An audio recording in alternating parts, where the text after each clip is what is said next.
I Know You're There by 8-Bit.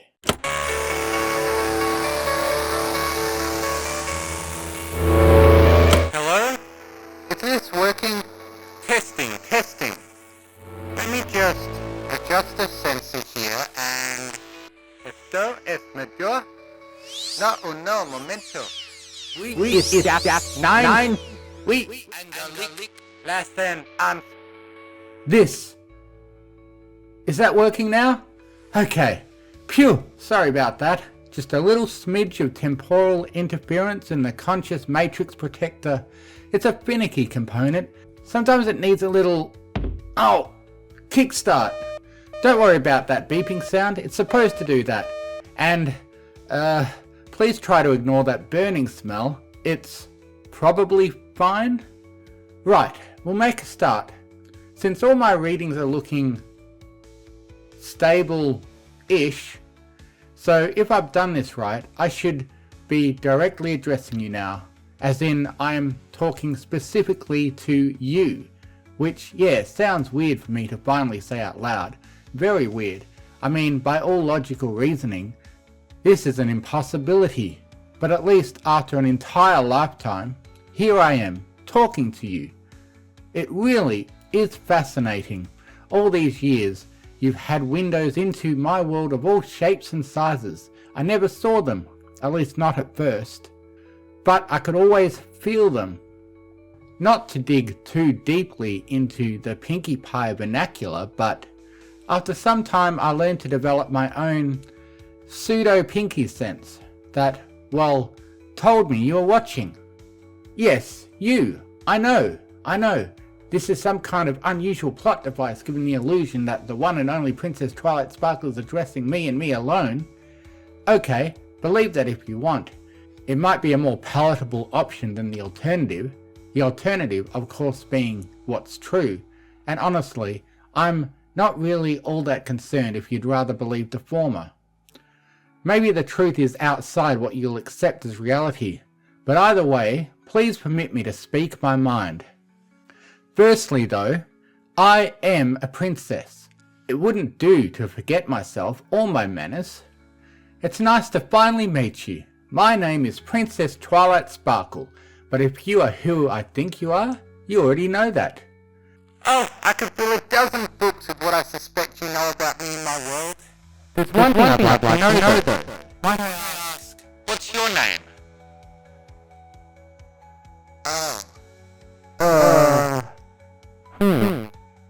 Well, that's disappointing. All these years of work and... Ouch! No, that's not gonna... work. I worked so hard on this and... No!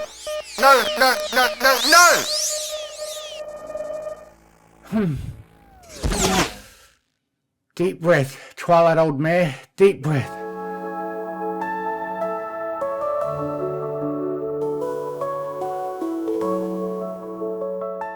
Sorry, that wasn't exactly very princess-y of me.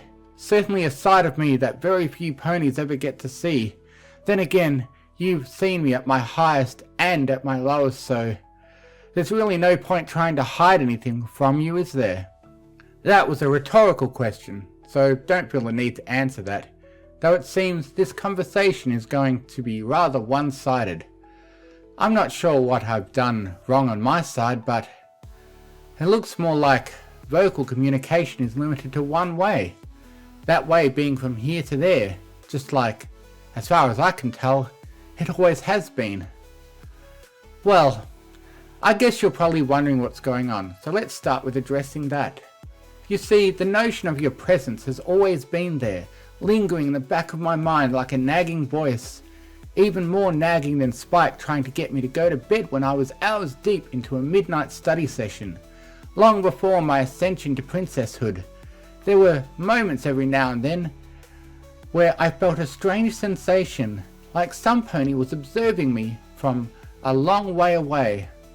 These moments are only obvious with the gift of hindsight, of course. I was young, headstrong, and too stubborn to admit it. After all, there's no scientific basis to gut feelings. And though I did expand my worldview after the pinky sense incident, I guess it's still something I was reluctant to admit to myself. I knew when it was gone though. Every time it was like, oh, what was that analogy I came up with the other day? I thought it was pretty insightful. Oh, that was it. You know when you're feeling sick, okay?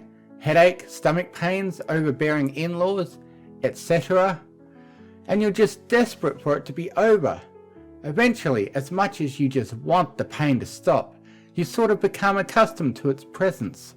It's still there, and it's still very much wearing you out, but you're just at the point where you're dealing with it, and then when it's finally over, you get a real strong feeling of the empty place the pain leaves behind.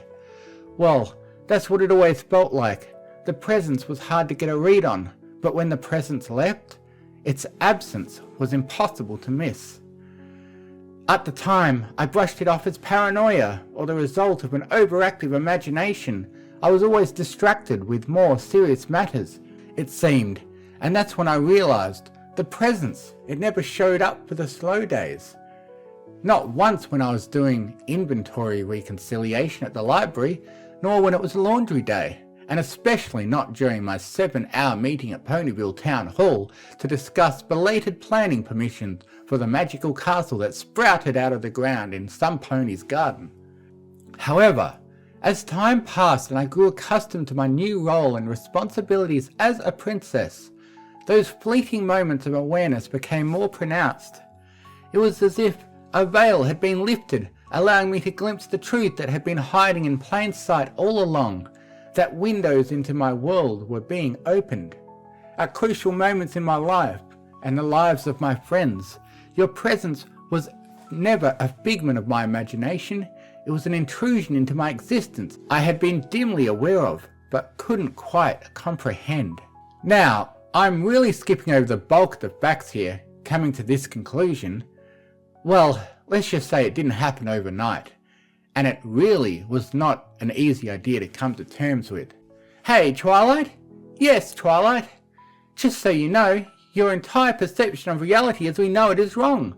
Oh wow, are you serious? Yes, very serious. There are strangers tearing holes in the universe to watch you solve friendship problems. Really? Awesome, thank you for that new and plausible information, Twilight. You're welcome, Twilight. Yeah, you see how that might be a difficult notion to wrap your head around, but you know, if you eliminate the impossible, whatever option remains, however improbable, must be the truth, which may not exactly be the most satisfying answer on this. Well, I guess I could try to tell you my entire thought process, but we'd be here for a long time. So, for the sake of my time and your patience, let's move along. I don't think this machine would run for long enough anyway. Having reluctantly accepted this improbable truth to my reality, I couldn't help but entertain the thought that perhaps your presence was not entirely benign. Be honest, you came to conclusion that some pony is watching you from across space-time. Your first thought isn't going to be, oh, they probably want to hear my thoughts on crochet.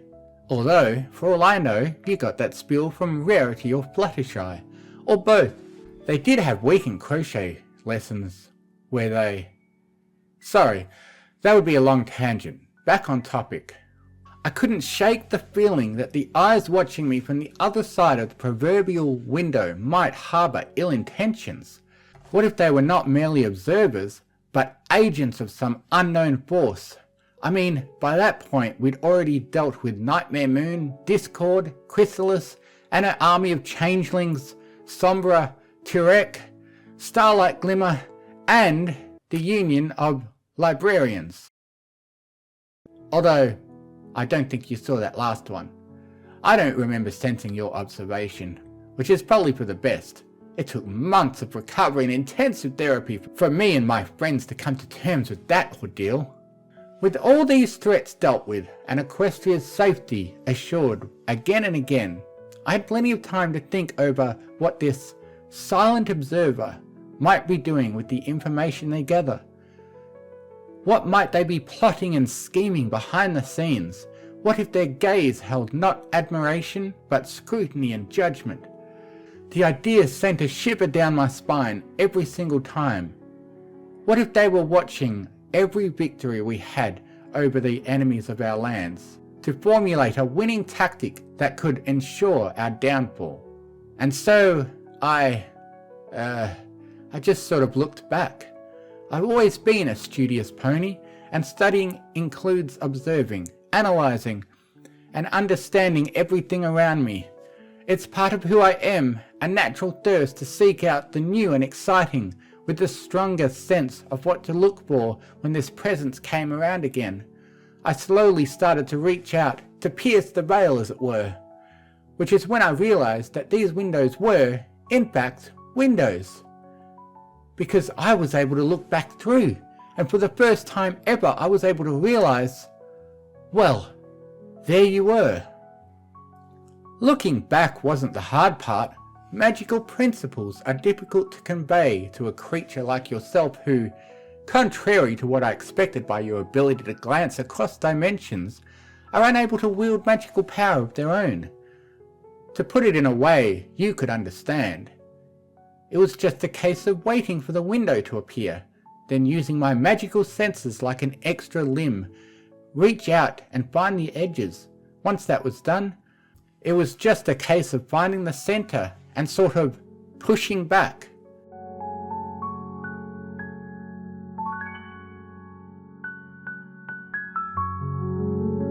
In fact, I was surprised to find just how easy it was. What was the hard part? Doing this without arousing suspicion from my friends around me, or in a way that you'd notice.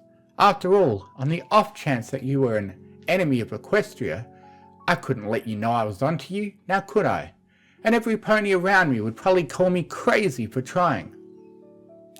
So yeah, then I saw you, for the very first time, years and years after the first vague sense that you had been watching me. All that time, the feeling of your observance had deepened, and stirred terrible thoughts in my head of what horrendous wrath you could be plotting to bring down upon the world I call my own. And those feelings, the moment I first saw you, well, they vanished.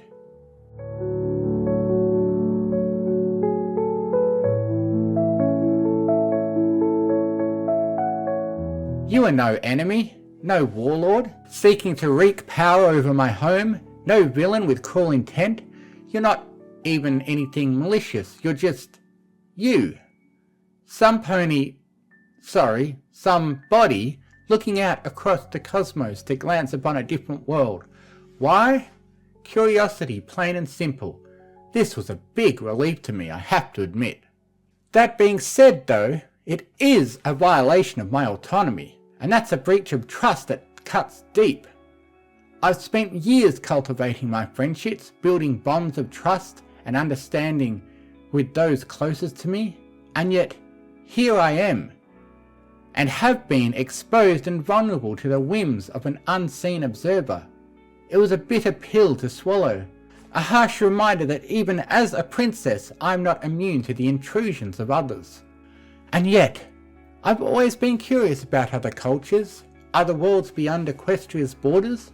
If I stopped and thought for a moment that I could observe them without their knowledge, would I be tempted to do so? The answer, I realize with a hint of chagrin, is yes. Despite my principles of respecting others' privacy, the allure of knowledge, of understanding the unknown, is a powerful force. Does this make me a hypocrite? Well, I suppose every rose has its thorn, even a princess. To quote an old song I once sang with my best friends, none of us claim to be perfect. And even when the storm was closing in, we found the strength deep down within. Cause none of us claim to be perfect, we're just doing our best in this whirlwind. When our fall was no, we never were, but side by side our hearts endured. Through highs and lows we'll always see that being true is what sets us free. None of us claim to be perfect, but together we're more than enough. To add to that as well, I vaguely recognize your kind, from the time I spent in a world of humans, spent as a human I might add. But I think you already knew about that particular escapade because, that window of yours is pretty convenient, isn't it? Only this human world, it wasn't your world. It's hard to explain, and I can make a total guess based on what I know of the multiverse theory. But this was the human parallel of my world, in which every occupant had a counterpart on either side of the magical mirror used to jump between the two. And these two separate worlds exist independently of your world, which to my best guess lacks the unity of cross-species doppelgangers. Confused? Sorry, and to be honest, I am too. It's complete guesswork on my part, based on almost no evidence, which wouldn't really hold up under scientific scrutiny. But then again, I don't think any of this would. With the revelation that you really do mean no harm, either directly or indirectly, a sense of empathy washed over me. I really couldn't maintain any delusions of indignation after that. Not if your intentions were purely driven by curiosity, just as mine would be in your position. So, no hard feelings. After all, forgiveness is a cornerstone of friendship. And if there's one thing I've learned, it's that understanding begins with empathy. So to you, the unseen observer who has been watching me all this time, I offer this olive branch. You know, it's funny. The more time goes by, and the more I reflect on my life, I realize just how much smarter Pinkie Pie was than any pony ever gave her credit for. Her antics always seemed to dance along the edge of reality and imagination. Moments where every pony, myself included, brushed her off under the belief that she was simply talking to herself in her quirky, random way. Well, I can now see what was really happening.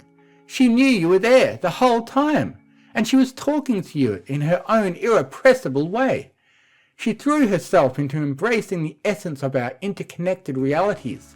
The magic of friendship ran deep through the very core of who she was, and she made every effort to extend a welcoming hoop of friendship to you. I hope you can appreciate what I failed to understand at the time. Pinkie Pie, I miss her so much, and Rarity, and Fluttershy, Applejack, Rainbow Dash, Starlight Glimmer. I'm privileged to have been able to call these ponies my friends.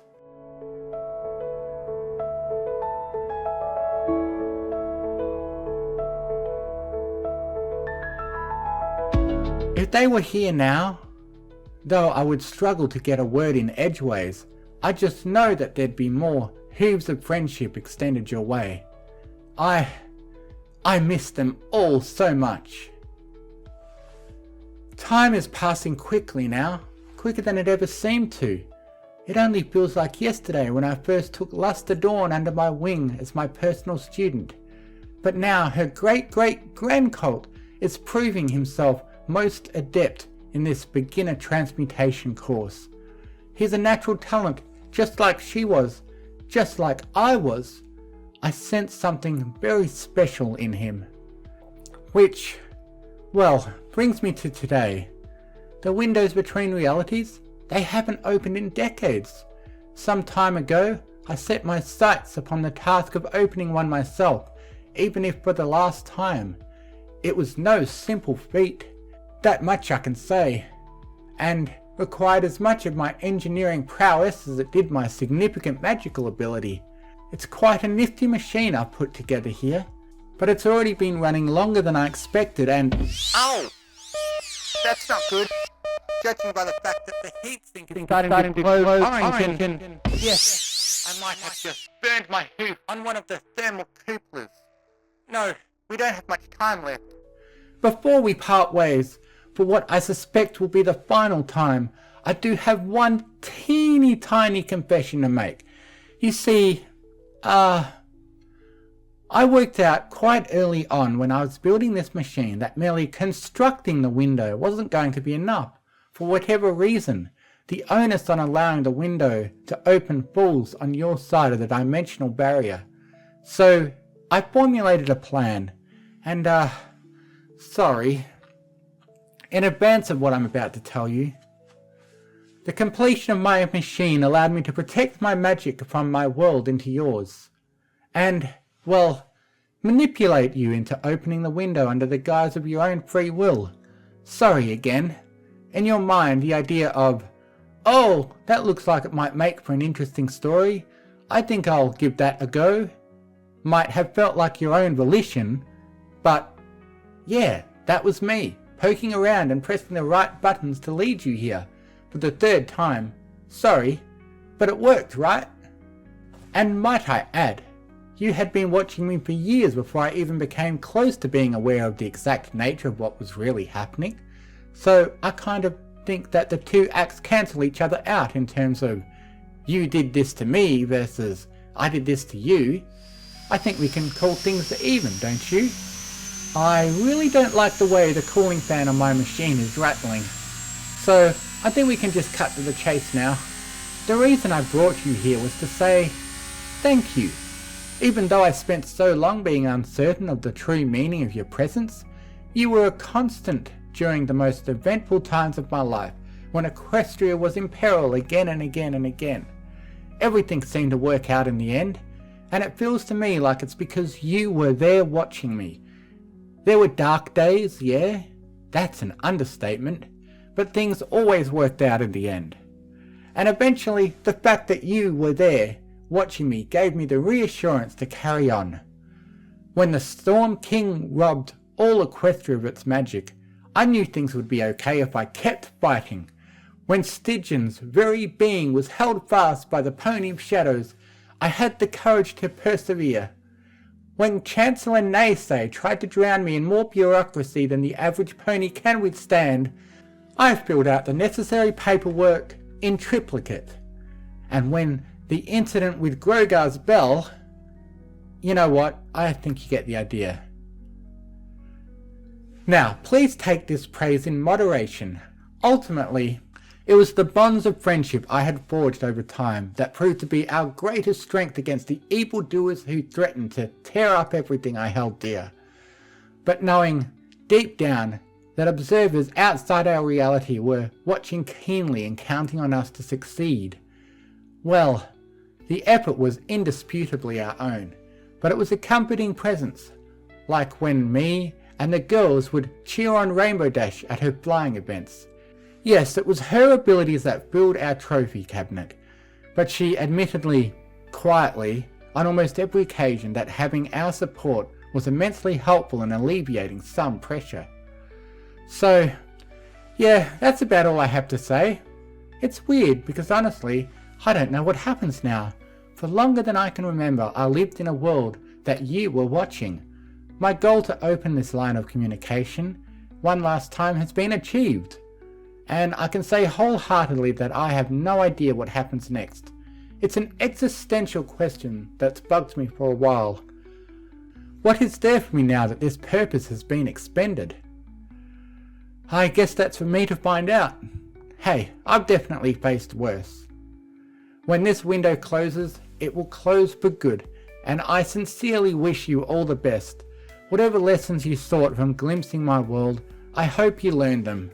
So, to you who has journeyed alongside me through triumphs and trials alike, I offer one final farewell.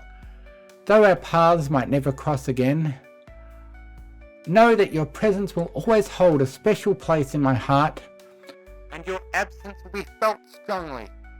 Goodbye, old friend. our story is Ending now. And for what it's worth, I hope it was a good one.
guiding star in the darkest night.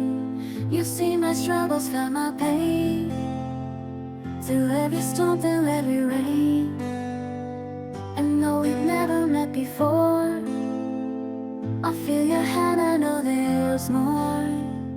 You gave me strength when I despair. I know you're there, I know you've cared.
Of what you've planned, a window open, a world revealed, a bond between us that can't be sealed.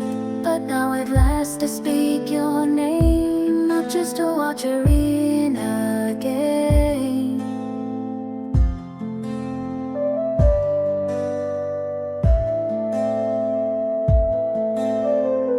In the quiet moments late at night, I sense your presence in the fading light. You've traveled far but stayed so near, a faithful soul throughout my years. As the final curtain starts to fall, I'm grateful that you answered the call. We shared a story, you and I. Now it's time to say goodbye.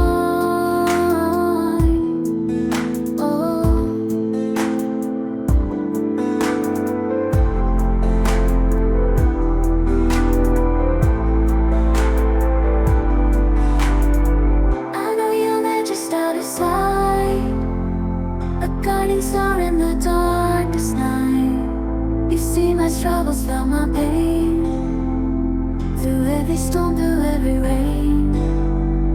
And though we never met before, I feel your hand, I know there's more. You gave me strength when I despair. I know you're there, I know you've cared. Our story ends, but you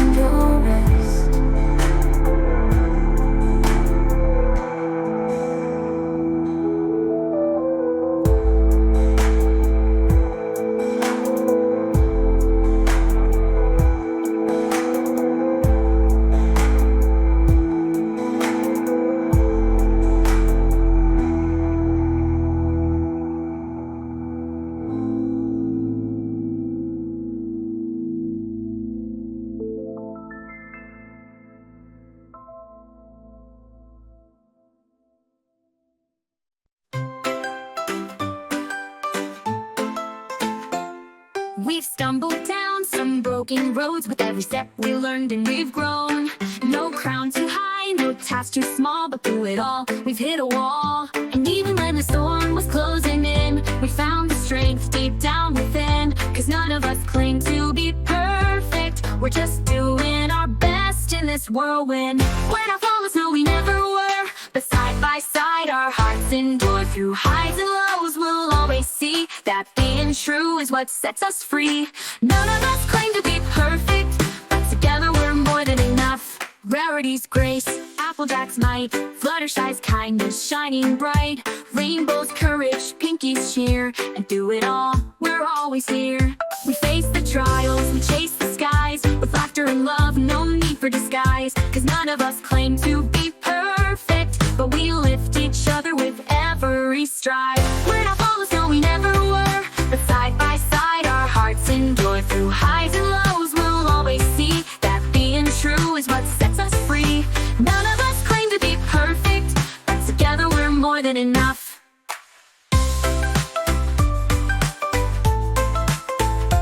When the world's too big, we'll find a way. With friendship guiding us, we'll never stray. Mistakes we make are part of the climb, and through it all we stand the test of time. We're not flawless, no we never were, but side by side our hearts endure. Through highs and lows we'll always see that being true is what sets us free. None of us claim to be perfect, but together we're more than enough. None of us claim to be perfect, but we are perfect just as we are.